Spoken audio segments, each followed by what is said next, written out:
The cafe was too bright for what was about to happen. Sunlight poured through the tall front windows of Bellamy's cafe, catching on silver spoons, white coffee cups, and the lunch rush had filled every table. Businessmen leaned over laptops. A mother cut pancakes for her daughter. Two college girls whispered over iced coffees.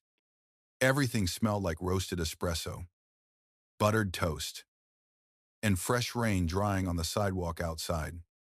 Sophie moved carefully between the tables, with one hand beneath her tray and the other resting unconsciously against her stomach. 7 months pregnant. She had learned to move slowly, breathe through pressure, and smile even when her feet ached badly enough to make her eyes burn. She was good at pretending. She had been pretending for years. Pretending Kyle Mercer's cruelty was love. Pretending she did not flinch when someone raised their voice. Pretending she was not terrified every time a black SUV slowed near the cafe window. Pretending the ring on her finger was not both the safest and most dangerous thing she owned.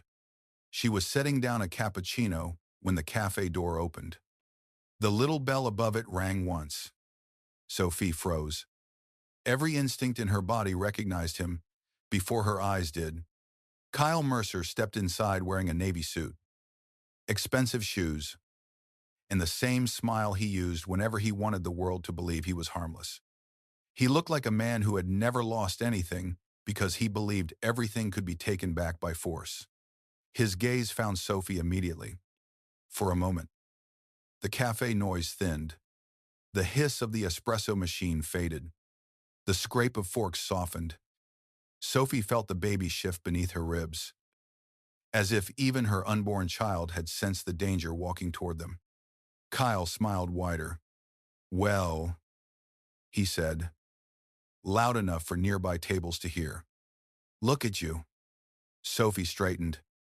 Tray pressed against her side. "Kyle, you need to leave." He looked down at her belly, then at her left hand. His smile died. Sophie tried to pull her hand behind her back, but he saw the ring before she could hide it. Something ugly moved across his face. "No," he said softly. "No. No. No." "What is that?" Sophie's throat tightened. "Don't do this here." Kyle laughed, but there was no humor in it. He stepped closer, forcing her backward until her hip touched the edge of a table. A cup rattled against a saucer. Customers began to look over. "You got married," he said. Sophie's cheeks burned. "Lower your voice." "To who?" Kyle demanded. "Some poor idiot who felt sorry for you," she swallowed. Her fingers curled protectively over her stomach. Kyle saw it and leaned closer, his voice turning cruel. "Did you tell him?" he asked. "Did you tell him you're carrying another man's child? Or did you trap him with those sad eyes and that little helpless act?" Sophie's face went pale. The words struck exactly where he intended them to, not because they were true, but because Kyle knew humiliation had always been his sharpest weapon. He did not need facts. He only needed an audience. A man at the counter looked away. The college girls stopped whispering. The mother pulled her little girl closer. "Kyle," Sophie said, her voice trembling but firm. "Move." He looked at her ring again, then he grabbed her wrist. The tray slipped from Sophie's hand and crashed to the floor. The sound shattered through the cafe. Coffee splashed across white tile. Silverware scattered beneath chairs. Sophie gasped as Kyle tightened his grip, twisting her hand up between them. "Take it off," he snapped. Pain flashed through her wrist. "Let go. You don't get to wear a ring like that." Kyle said, "Not after me. Not with his kid inside you. No real man would marry a woman like you." Sophie tried to pull away, but he yanked her closer. "Take it off." He reached for the ring, and then the entire cafe went silent. Not quieter, silent. The kind of silence that made people stop breathing before they understood why. At the back table, A man stood. He had been sitting alone beneath the shadow of the exposed brick wall. Untouched espresso in front of him. Black coat folded over the chair beside him. Until that moment, most people had not noticed him. He had the kind of stillness that did not ask for attention because it already owned the room. Matteo DeLuca rose slowly. Two men in black suits stood behind him. Then two more near the door. Sophie's heart stopped. Matteo's eyes were not on Kyle's face. They were on Kyle's hand wrapped around her wrist. When he spoke, his voice was calm, too calm. "Touch my wife again," Matteo said, "and you will leave this cafe with less than you brought in." Kyle's grip loosened. Sophie sucked in a shaking breath. The word wife hung in the air like a struck match. Kyle turned. Confusion, twisting into disbelief. "Who the hell are you?" No one answered at first. They did not need to. Around the cafe, recognition spread like cold water. One businessman lowered his phone.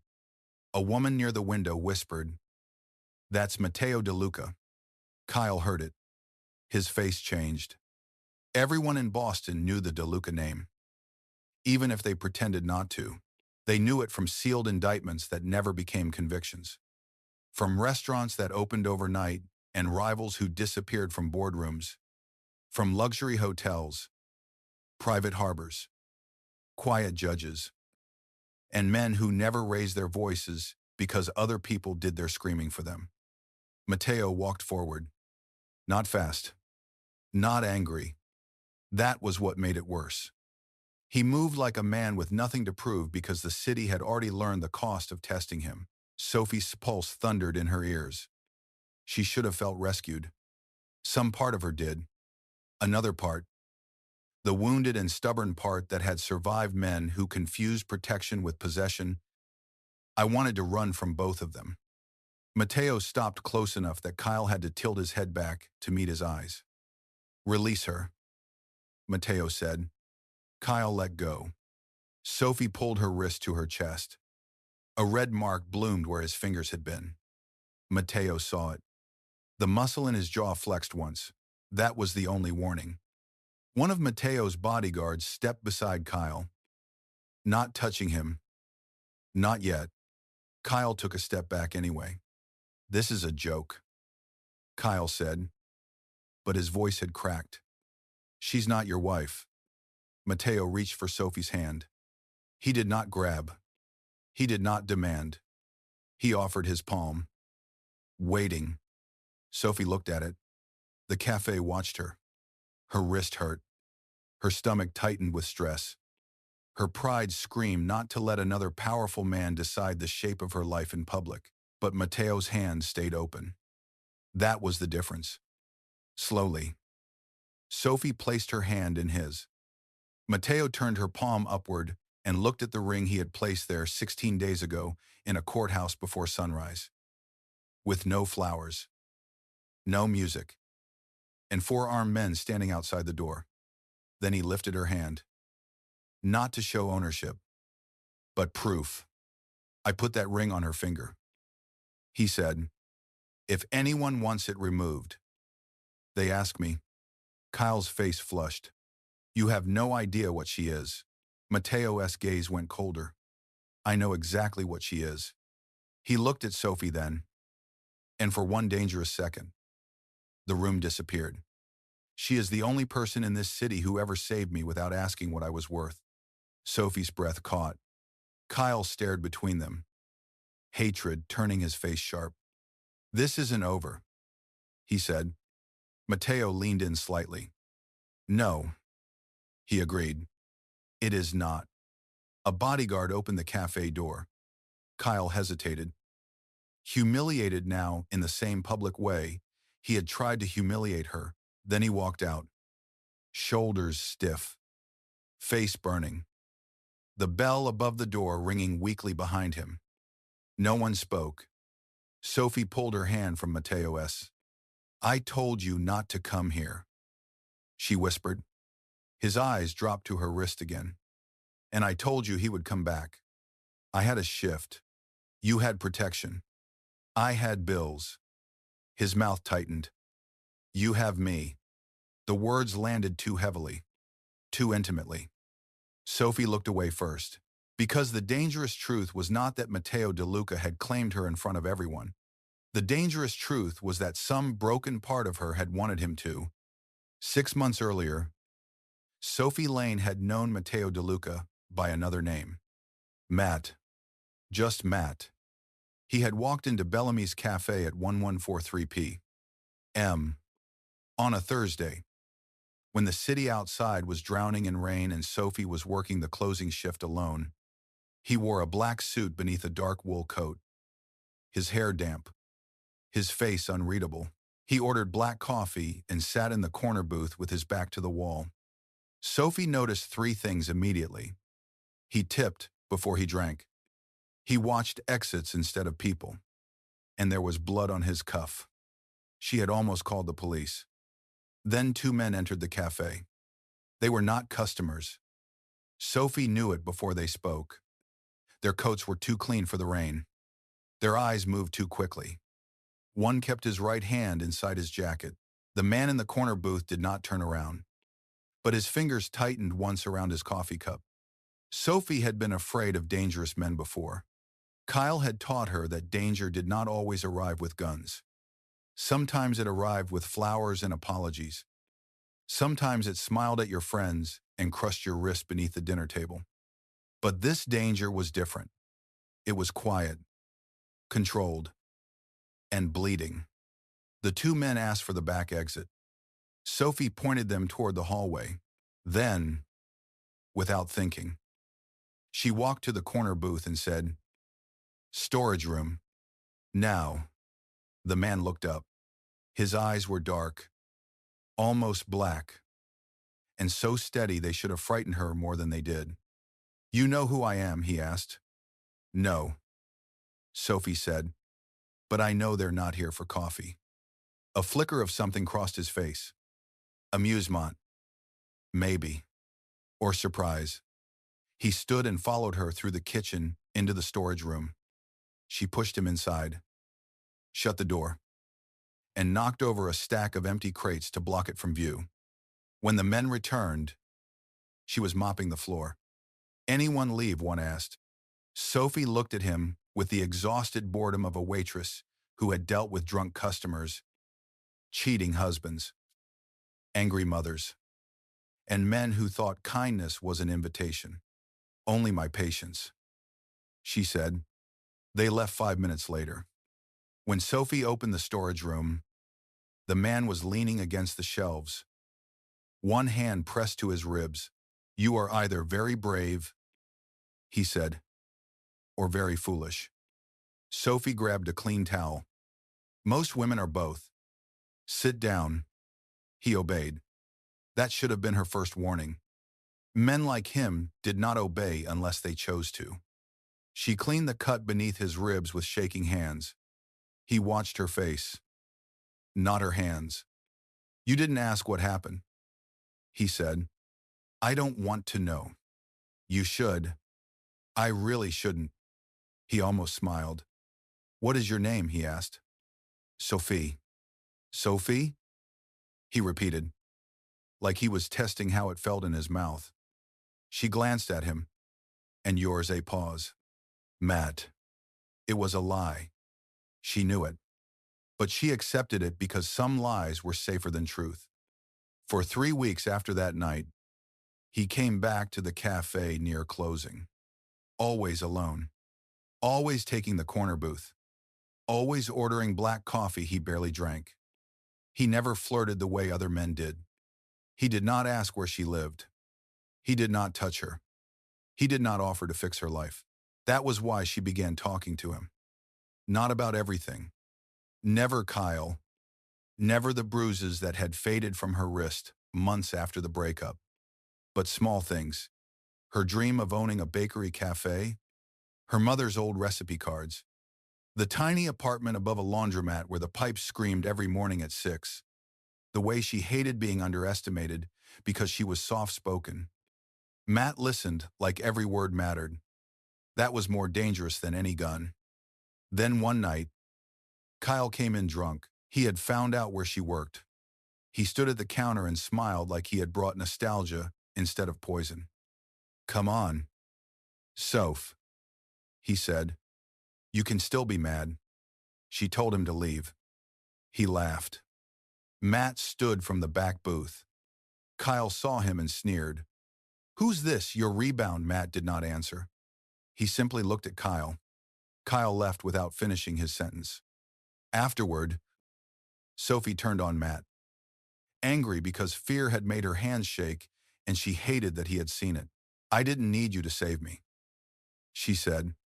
"No," Matt replied, "but he needed to know you weren't too alone." "I am alone."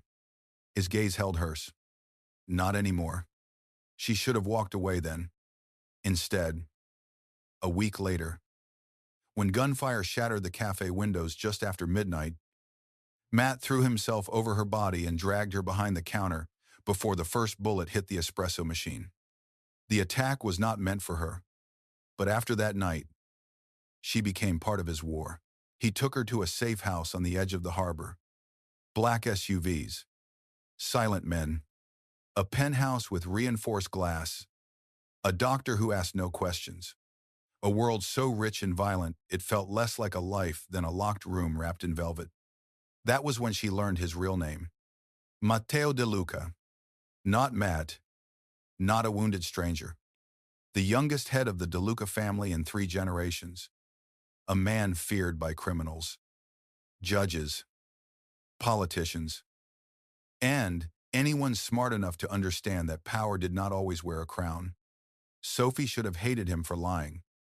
She tried, but hatred was hard to hold on to when he gave her the bedroom and slept outside the door. When he changed her bandage without letting his fingers linger. When he ordered everyone in his house to speak to her with respect. When he told her, "You can leave when it's safe," and then looked like the word leave had cost him something. Forced proximity did what danger always does. It stripped people down. Sophie saw Matteo without the myth around him, sleepless at 3 in the morning, standing before the windows with a glass of untouched whiskey, shirt sleeves rolled up, blood on his knuckles once, not his own. His expression empty until he saw her watching. "You should be afraid of me," he said. "I am," she answered. He nodded, as if that was better. Then she added, "But not for the reasons you think." His eyes lifted. That was the night everything changed. Not quickly, not sweetly. Nothing between them was sweet.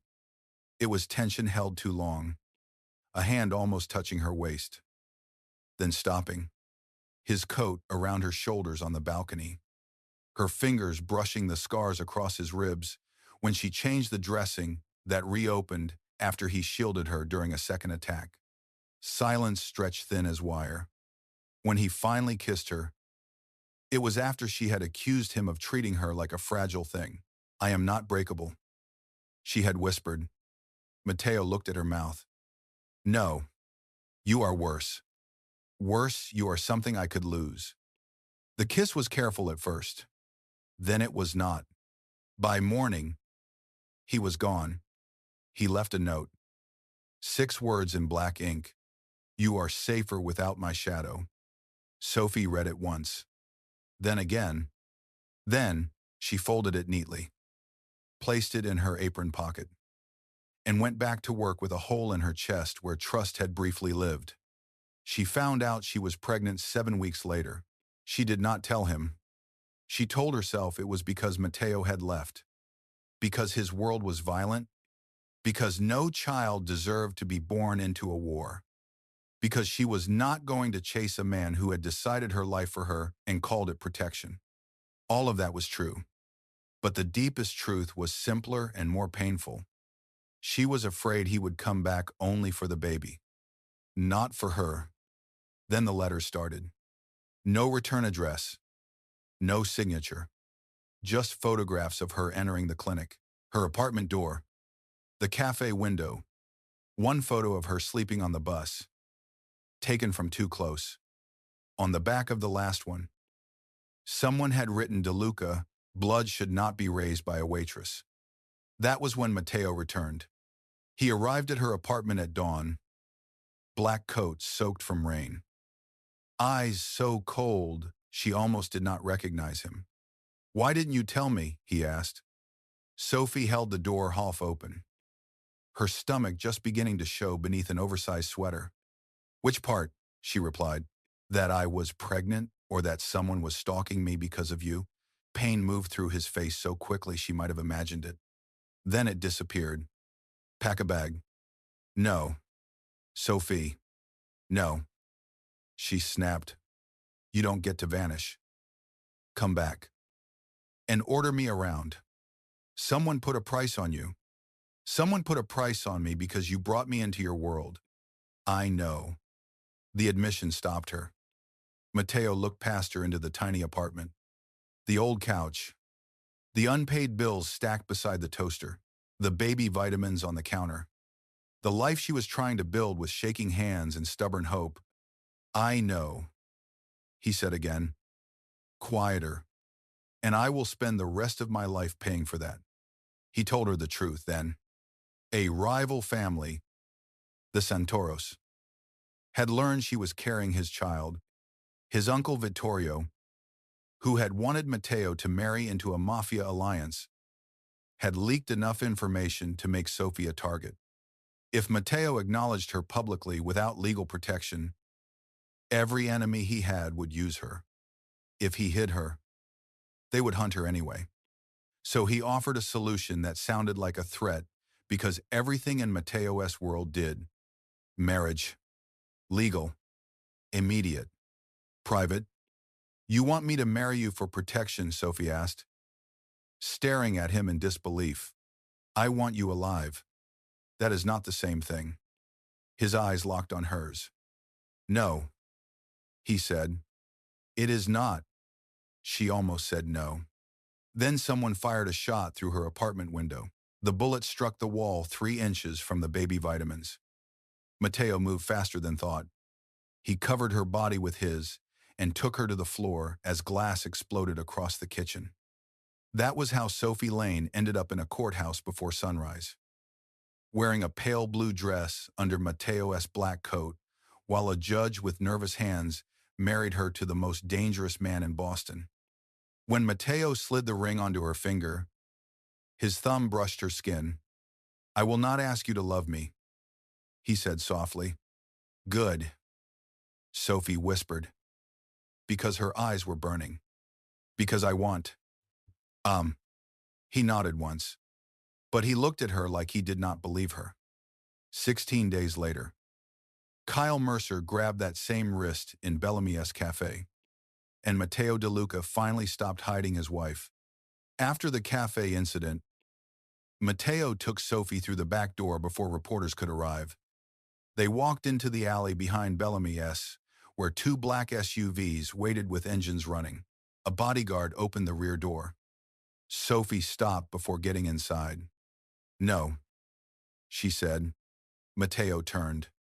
"Sophie, I am not being dragged into another car because men keep deciding where I'm safe."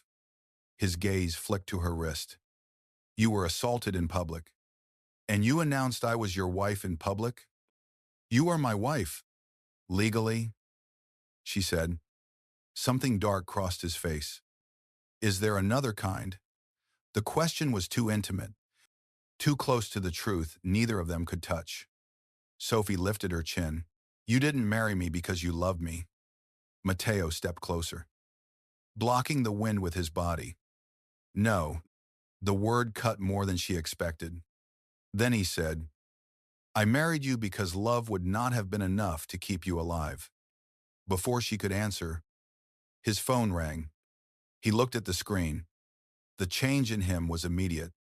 The husband disappeared. The Mafia boss returned. What he said, a pause. His eyes moved to Sophie. "Send it." His phone buzzed. He opened a video. Sophie saw herself in the cafe. Kyle grabbing her wrist. Matteo rising. The angle was from behind the counter. Someone had recorded everything. The caption beneath the video read, Pregnant waitress claimed by Mafia boss after café meltdown. Sophie's stomach dropped. It's already online, Matteo said. Who posted it? His face hardened. Kyle. By sunset, the video had spread across the city. News sites blurred Sophie's face, then stopped bothering.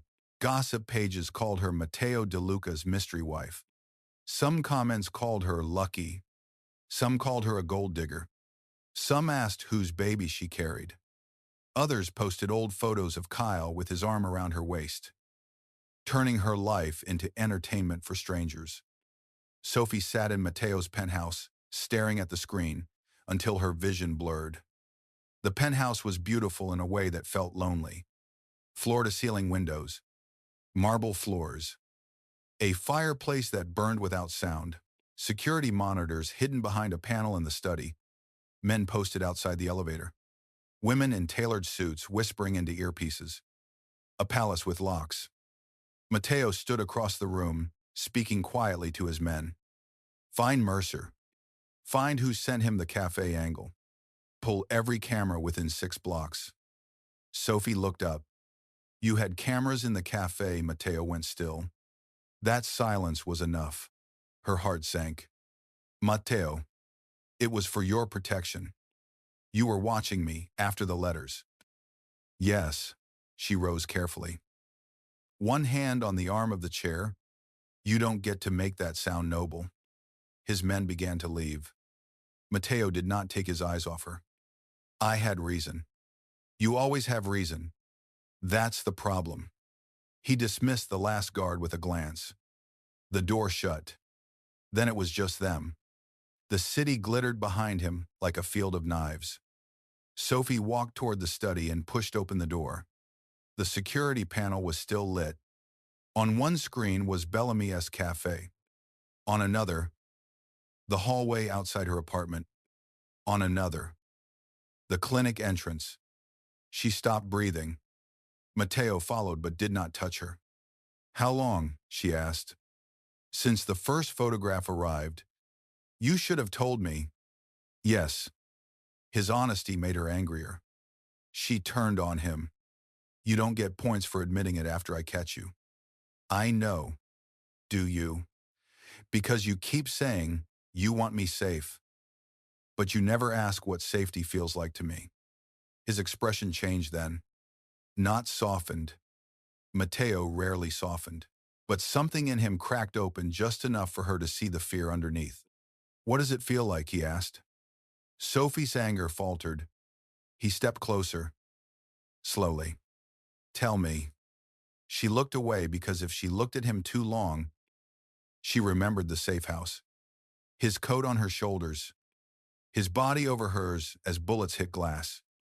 The way he had said she was something he could lose. Safety feels like having a choice, she said. Matteo absorbed that like a wound. Then he nodded. Then choose. She looked back at him. His voice lowered. Stay here tonight because Kyle is working with someone who wants you dead. Tomorrow, if you still want to leave, I will give you a driver, guards you can fire, and an apartment no one knows about. You would let me go, no. Her heart tightened. Matteo's eyes were ruthless and honest. But I would not stop you. The distinction was pure Matteo. Possessive enough to terrify her. Restrained enough to make her trust him. Before she could answer, a sharp pain tightened across her stomach. Sophie inhaled suddenly and pressed her hand below her ribs. Matteo moved. He was in front of her instantly. All control gone from his face. What is it? I'm fine. Sophie. The baby kicked. She whispered. The fear in his eyes froze. Then his gaze dropped to her stomach. For a moment, the most feared man in Boston looked afraid to breathe. Sophie could have stepped away. She did not. Slowly, she took his hand and placed it against the curve of her belly. The baby moved again. Matteo closed his eyes. Not for long, only a second. But Sophie saw it. A man who never bowed to kings had been undone by something smaller than his palm. When he opened his eyes, the room between them had changed. He did not smile. He simply whispered, "Again." And despite everything, Sophie almost laughed through tears. The moment shattered when his phone rang again. Matteo answered. His face hardened. "What happened?" He listened. Then his eyes lifted to Sophie. "Kyle disappeared," he said, "and my uncle just arrived in Boston." Vittorio DeLuca came to the penthouse the next morning, carrying an old family name like a weapon. He was Matteo's father's brother, a silver-haired man with polished shoes, cold eyes, and the kind of smile powerful men used when they wanted cruelty to look like manners. He arrived with two attorneys, a priest, and a woman in emerald silk named Viviana Santoro. Sophie stood beside the fireplace wearing a cream sweater dress that barely fit over her stomach. Matteo stood near the window in black, his hands loose at his sides, his face unreadable. Vittorio looked Sophie up and down. "So this is the waitress," he said. Matteo's voice cut through the room. "Careful." Vittorio smiled. "I am being careful. If I were not, I would say what everyone else is thinking." Viviana stepped forward. "All diamonds and red lipstick. That she is temporary." Sophie's fingers curled. Matteo did not move, but the room seemed to darken around him. Viviana continued, her eyes on Sophie's ring. "Matteo made a sentimental mistake. Men do that when a woman cries at the right time." Sophie felt heat rise in her face. Before Matteo could speak, "She did. I didn't cry." Viviana's smile sharpened. "No, no," Sophie said. "I was too busy being shot at." The attorneys shifted uncomfortably. For the first time, Matteo looked at Sophie with something almost like pride. Vittorio placed a folder on the table. "Annulment papers," he said. "Sign them. The child, if it is Matteo's, can be handled privately." The temperature in the room dropped. Matteo turned his head slowly. "What did you say?" Vittorio spread his hands. "This family cannot be led by scandal. A pregnant waitress with a violent ex and uncertain history is not a wife. She is a liability." Sophie's throat closed. There it was again. The old wound. Woman as problem. Woman as mistake. Woman as something to be corrected by men in expensive rooms. Matteo walked to the table. He picked up the folder. For one breath, Sophie thought he might throw it. Instead, he opened it, looked at the papers, and calmly held them over the fire. The pages caught. Flames curled around legal language, turning signatures and threats into ash. Viviana gasped. Vittorio's face hardened. Matteo watched the papers burn. Then he looked at his uncle. "You will not speak of my wife as if she is a contract clause." Vittorio stepped closer. "You would start a war over her." Matteo's eyes did not blink. "No," he said. "I would finish one." Sophie should have felt protected. She did. But she also felt the cage tightening. Because men like Vittorio would not stop. Kyle would not stop. The Santoros would not stop. And Matteo, for all his restraint with her, was still a man made of violence and control. Loving him would not make the danger disappear. It would only give the danger a name. That afternoon, Sophie found Matteo in the lower garage beside a row of black SUVs. He was speaking to his second-in-command, Roman. When she approached, "I want to go to the clinic tomorrow," she said. Matteo turned. "The doctor can come here." "No, I want one normal appointment. One normal hour where I am not treated like a hostage or a bomb." Roman looked away. Matteo studied her. "You know it is not safe." "I know nothing has been safe since I met you." The words hit him. She saw it before he hit it. Roman cleared his throat. We can secure the route. Matteo's gaze stayed on Sophie. You are asking for a choice. I am taking one. For a long moment, he said nothing. Then he nodded once. Tomorrow morning, Sophie expected conditions, a lecture, a fight. Instead, Matteo turned to Roman. 3 cars. No visible weapons near the clinic entrance. She walks in like a person, not a prisoner. Sophie stared at him. Matteo looked back. I listen, he said quietly. Slowly, the clinic appointment began normally. That was what made the attack feel unreal. The waiting room was painted pale yellow. A television played a morning talk show with the volume low. Pregnant women flipped through magazines.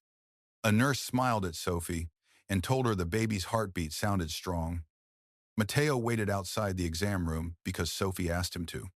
She could see him through the frosted glass, standing in the hallway with his back to the wall, black coat open, eyes scanning everyone who passed. He looked out of place among pastel walls and baby posters, like a shadow that had wandered into daylight. When the doctor left, Sophie stepped into the hallway. Matteo straightened. Well, he asked. She tried not to smile. She's stubborn. His face changed. Sophie froze. She had not meant to tell him like that. His eyes moved over her face. A girl, he asked softly. Sophie nodded. The hallway noise faded. For a second, Matteo looked like the floor had shifted beneath him. A daughter, he whispered. Then the front windows exploded. The first shot cracked through the clinic entrance. People screamed. Matteo moved before Sophie understood what was happening. He pulled her behind him, one arm around her shoulders, the other drawing a gun from beneath his coat with terrifying ease. Down, he ordered. Bodyguards surged through the hallway. A nurse cried out. Alarm screamed. Glass rained across the waiting room tile. Matteo pressed Sophie against the inner wall, his body shielding hers completely. Look at me, he said. She was shaking too hard to answer. Sophie, look at me. She did. His face was inches from hers, calm and deadly. But his eyes were not calm at all. Breathe for her, he said. The baby. Their daughter. Sophie dragged in air. Another shot hit the wall near them. Matteo flinched. Not from fear, but because a shard of glass cut across his temple. Blood ran down the side of his face. Matteo, infine. You re-bleeding. Not enough. He guided her through a side exit while his men returned fire outside. The world became noise and motion. Rubber burning. Car doors slamming. Roman shouting commands. Matteo's arm locked around her as he pushed her into an SUV and climbed in after her. The convoy tore away from the clinic. Sophie looked back through the rear window and saw smoke drifting across the street. Her normal hour had lasted 9 minutes. They did not return to the penthouse. Matteo took her to an abandoned church on the edge of the city, a DeLuca safe location, hidden behind boarded windows and ivy-covered stone. Inside, candles had been lit along the altar. Not for religion, Matteo told her, but because electricity made the building easier to track. Rain began outside, tapping against stained glass. Sophie sat in the front pew while Matteo leaned against the aisle, blood drying at his temple. One hand pressed to his ribs where an old wound had reopened. You need a doctor, she said. So do you. The baby is moving. Imi ona. He looked at her stomach with the haunted expression he tried to hide. You could have died today. So could you. I am used to that. Well, I'm not. Her voice broke at the end. Matteo looked away. That hurt more than anger would have. Sophie stood, walked to him, and took the first aid kit from Roman's hands before the guard could protest. "Sit down," she said. Matteo looked at her. I said sit. Roman suddenly found the floor very interesting. Matteo sat in the pew. Sophie cleaned the cut at his temple. Her fingers trembled. He watched her so closely she could barely breathe. "Stop looking at me like that," she whispered. "Like what? Like you re-memorizing me." His voice was low. "I am." Her hand stilled. Matteo's jaw tightened, as if he regretted saying it. But he did not take it back. Sophie continued cleaning the wound. "Why? Because every time I close my eyes, I see the shot hitting the glass near your head." That isn't an answer. His gaze lifted to hers. "Because if I lose you, there will be nothing human left in me." The confession moved through her like lightning. Not soft, not romantic in any ordinary way. It was terrifying because she believed him. Sophie stepped back. "You can say things like that and then decide everything for me. I know. You can love someone by locking them away." His face went still. There it was, the word neither of them had used. Love. Matteo stood slowly. He was too close now. Close enough that she could see rain reflected in his eyes through the broken colors of stained glass. "I do not know how to love safely," he said. Sophie's throat tightened. "I only know how to love like war."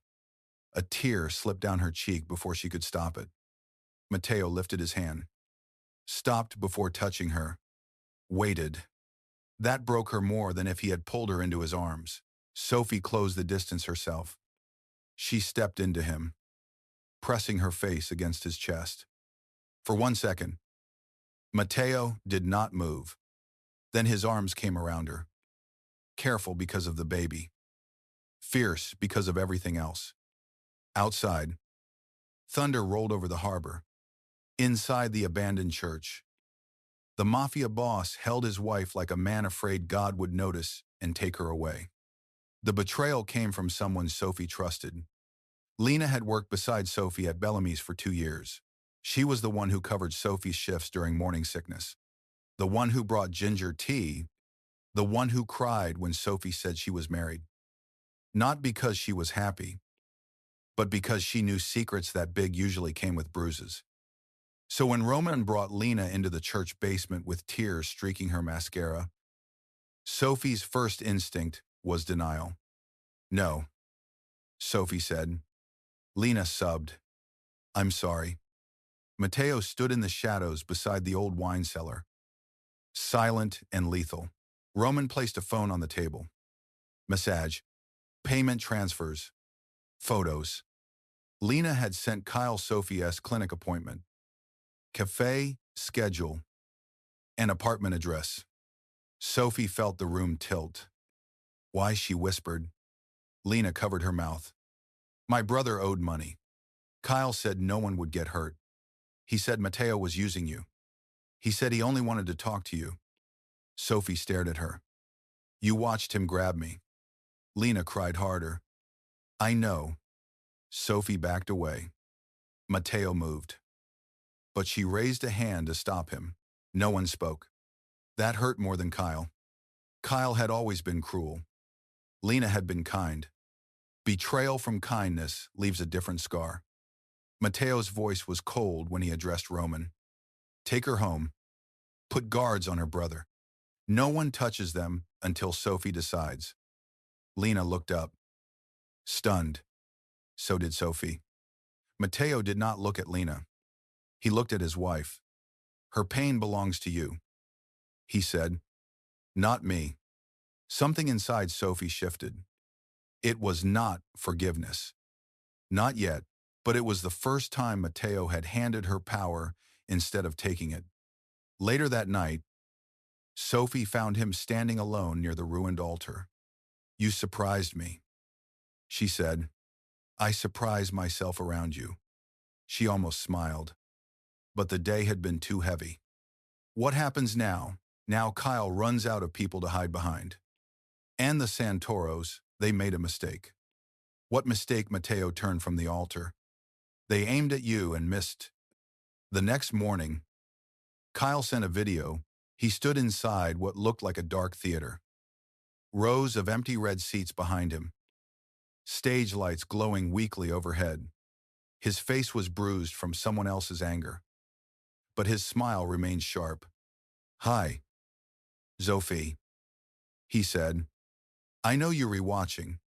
Matteo stood beside her in the church office as the video played on Romanes's laptop. Kyle lifted Sophie's old apartment key between two fingers. "You always did run to the wrong man. First me, then him. But here's the thing about men like Matteo DeLuca. They don't love women like you. They collect them, use them, hide behind them when they need sympathy." Sophie's hands curled over her stomach.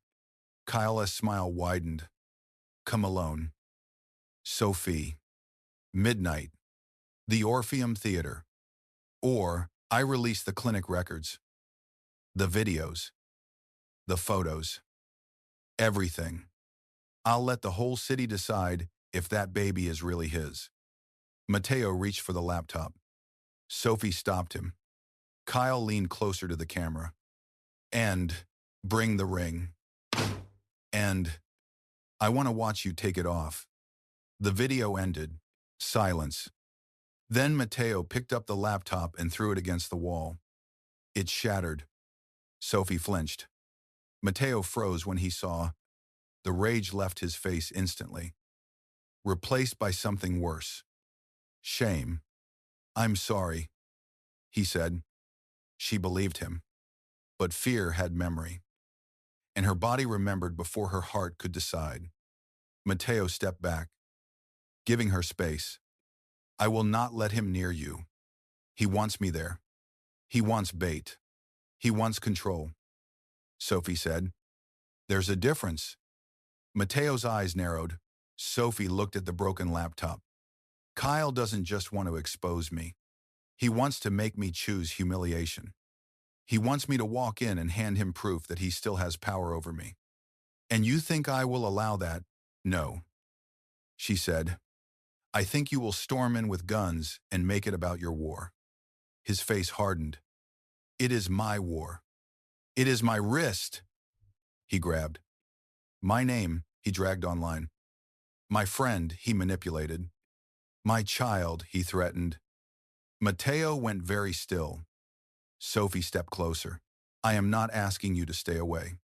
I am asking you not to erase me from my own rescue." For a long time, he said nothing. Then he looked at Roman. "Get her a vest." And Sophie blinked. Roman looked like he wanted to argue, then wisely did not. Matteo turned back to her. "You do exactly what I say if bullets start flying." Sophie lifted her chin. "And you do exactly what I say if he tries to make this about ownership." A dangerous flicker moved through Matteo's eyes. Not anger, fascination. "You are very difficult to protect," he said. "You are very difficult to love." The words slipped out before she could stop them. Both of them froze. Matteo's face changed slowly, like a locked door opening in the dark. "Sophie," he said. She looked away. "Don't." He did not move closer, but his voice reached her anyway. "I heard you." At midnight, the Orpheum Theater looked like a dead thing, pretending to sleep. The marquee lights flickered above the empty entrance. Rain slicked the street.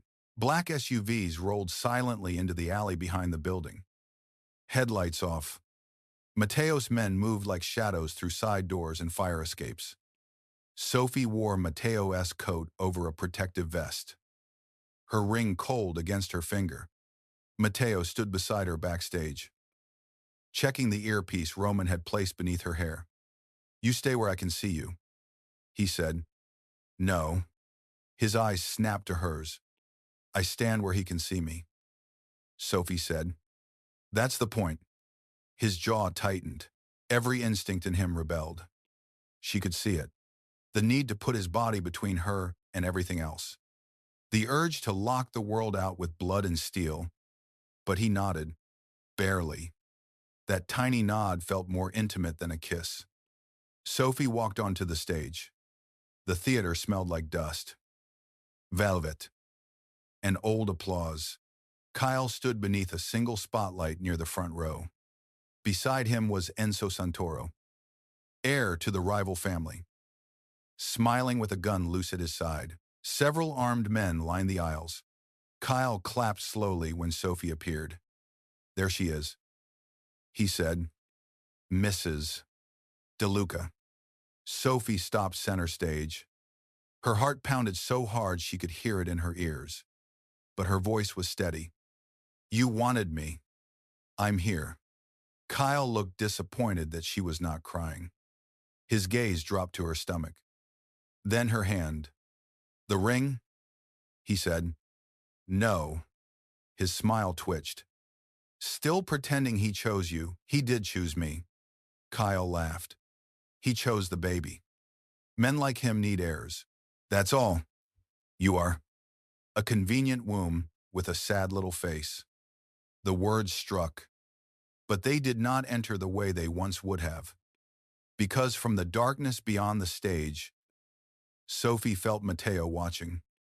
Not controlling, trusting. Kyle stepped closer. "Take it off." Sophie looked down at the ring. She remembered the courthouse. Matteo's thumb against her skin. His voice saying he would not ask her to love him. She remembered the café. Kyle's hand crushing her wrist. She remembered the clinic glass exploding. The abandoned church. The baby kicking beneath Matteo's palm. Then she looked at Kyle. "No," she said. "You don't get to decide what I'm worthy of anymore." Kyle's face twisted. He lunged for her. Matteo appeared from the shadows like a nightmare given shape. He caught Kyle by the throat and slammed him back against the edge of the stage, hard enough to make the spotlight shake. Every gun in the theater lifted. So did every DeLuca weapon from the dark balconies. The room became a held breath. Matteo's voice was soft. "I warned you in the café." Kyle choked, clawing at Matteo's wrist. Enzo Santoro raised his gun towards Sophie. Sophie saw it before anyone else. Matteo. Matteo turned just as Enzo fired. Roman shot the stage light. Darkness crashed down. Screams. Gunfire. Shattering glass. Men shouting in Italian and English.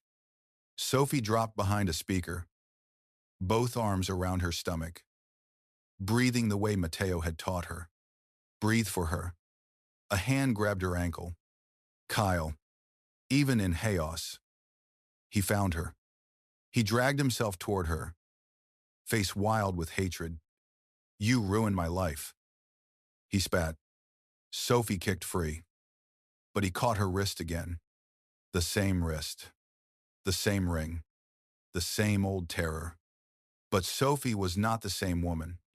She grabbed the heavy stage microphone stand beside her and swung it with both hands. It struck Kyle's arm. He cried out and released her. Then Matteo was there. Blood marked his white shirt beneath his black coat, but he moved like pain belonged to someone else. He lifted Kyle by the collar and drove him into the front row seats. Enzo tried to run through the aisle. Roman stopped him. The remaining Santoro men dropped their weapons when they realized every exit belonged to DeLuca. Matteo stood over Kyle, breathing hard, gun in hand. Sophie saw what he wanted to do. She saw how close he was to becoming the monster everyone said he was. "Matteo," she said. His eyes remained on Kyle. "He threatened you." "I know. He threatened our daughter."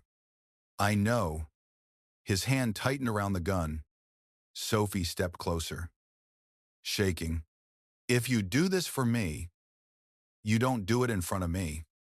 That reached him. Slowly, Matteo turned.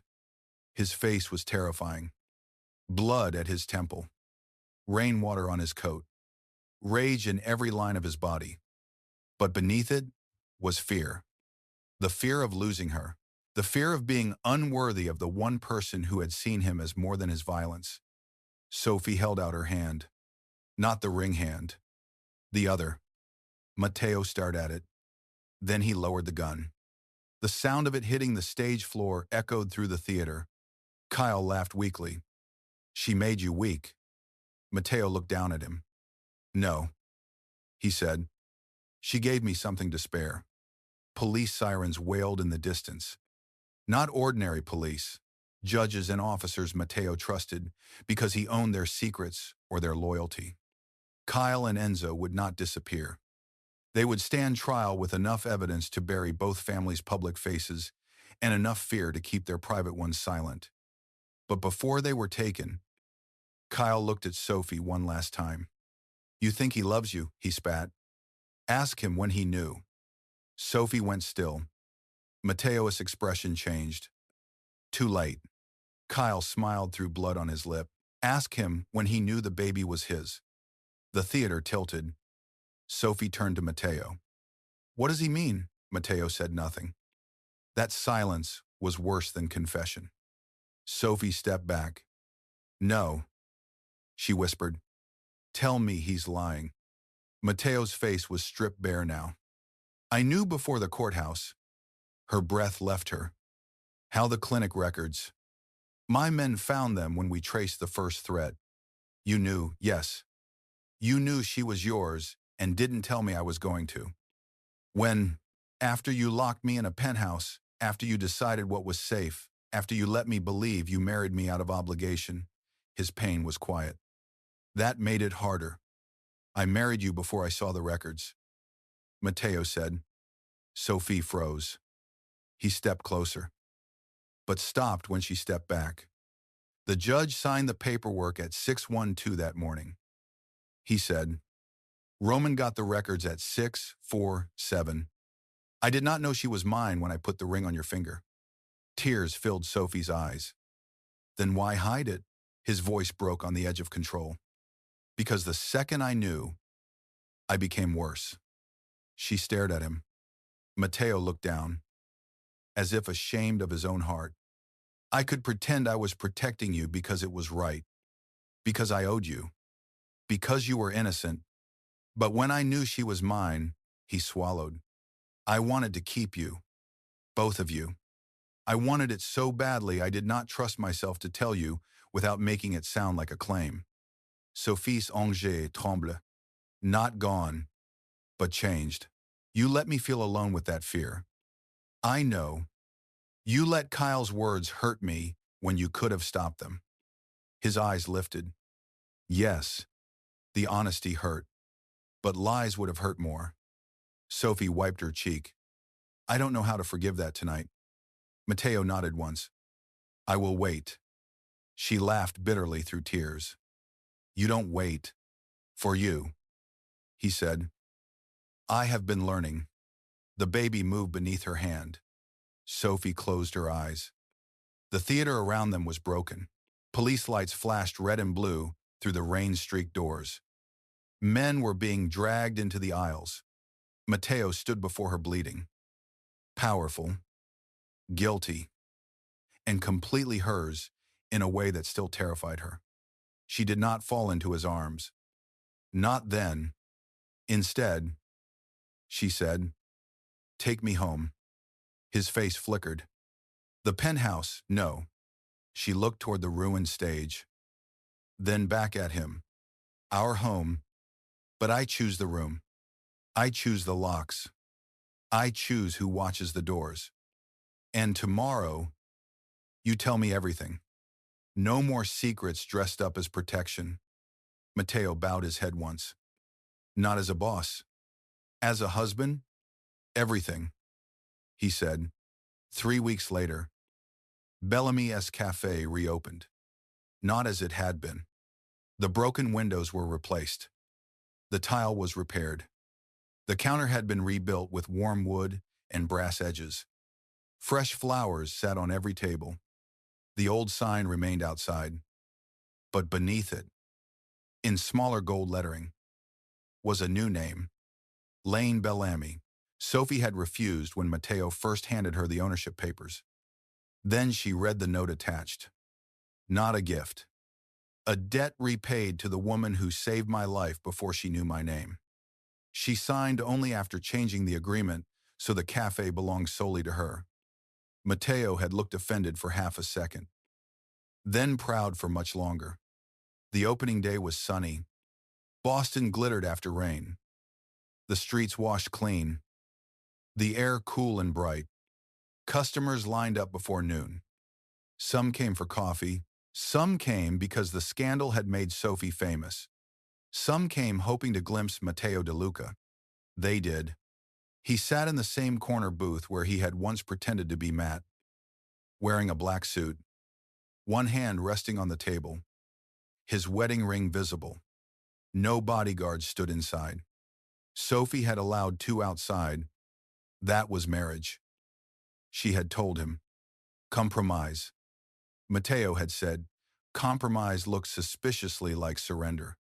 Sophie had smiled. Only when you're losing. He had looked at her then with the quiet devotion that still made her heart unsteady. Now she moved between tables. No longer in a waitress uniform, but in a soft blue dress, one hand on her belly, greeting customers as the owner. Kyle Mercer awaited trial. Enzo Santoro had turned on his own family. Vittorio DeLuca had fled Boston after Matteo released enough evidence to destroy every alliance he had spent 30 years building. The war was not over. Men like Matteo did not get peaceful endings. But for the first time, Sophie no longer felt like a woman standing outside the story of her own life. She had chosen the danger with open eyes, and the danger had learned to kneel. Near closing, the cafe emptied until only Matteo remained. Sophie locked the front door and turned the sign. When she faced him, he was standing, Yuri staring. She said, "Yes, you do that a lot. I missed years of it." Her chest softened. He walked toward her slowly, giving her time to move away if she wanted. She did not. He stopped in front of her and looked down at her hand. The red marks from Kyle's grip had faded.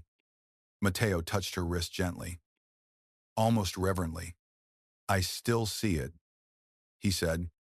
"I know. I still hear him telling you to take off the ring." Sophie placed her hand over his. "And I still hear you telling him who put it there." His eyes lifted. The city outside moved beyond the glass. Cars passing. People laughing. A world unaware that inside this small cafe, something dangerous had become something tender without ever becoming tame. Matteo lowered himself slowly to one knee. Sophie's breath caught. "Matteo." He took her hand. Not the way Kyle had. Never that way.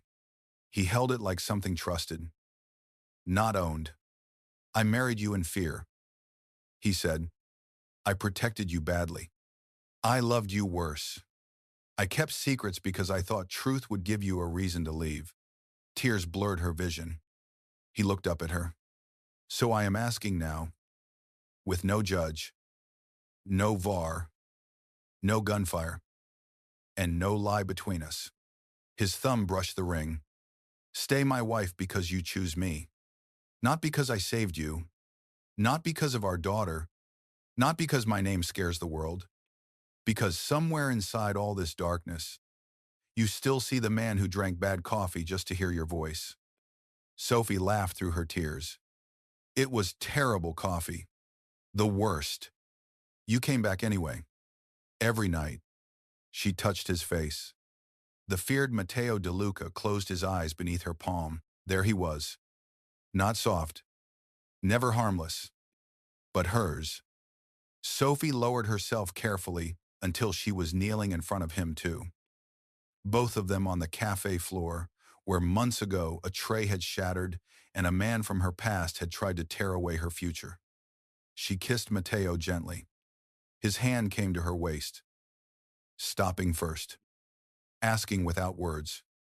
She answered by leaning closer. When they parted, Sophie whispered, "I choose you." His forehead rested against hers. The baby kicked between them. Matteo gave a quiet, breathless laugh. the rare kind that seemed to surprise even him. Our daughter agrees, Sophie said. She is already giving orders.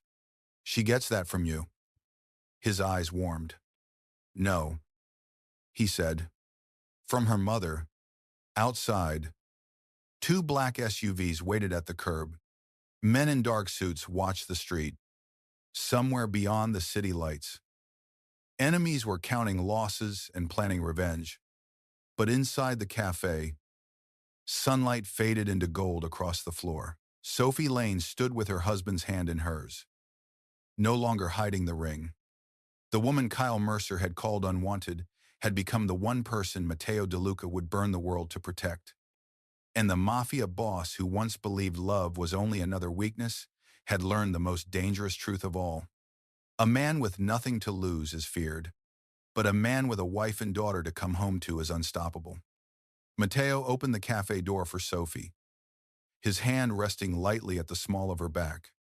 Not pushing, not claiming, just there. This time, she did not walk behind him. She walked beside him. And every man watching from the shadows understood. The waitress with the ring had not been rescued from the underworld. She had become its queen.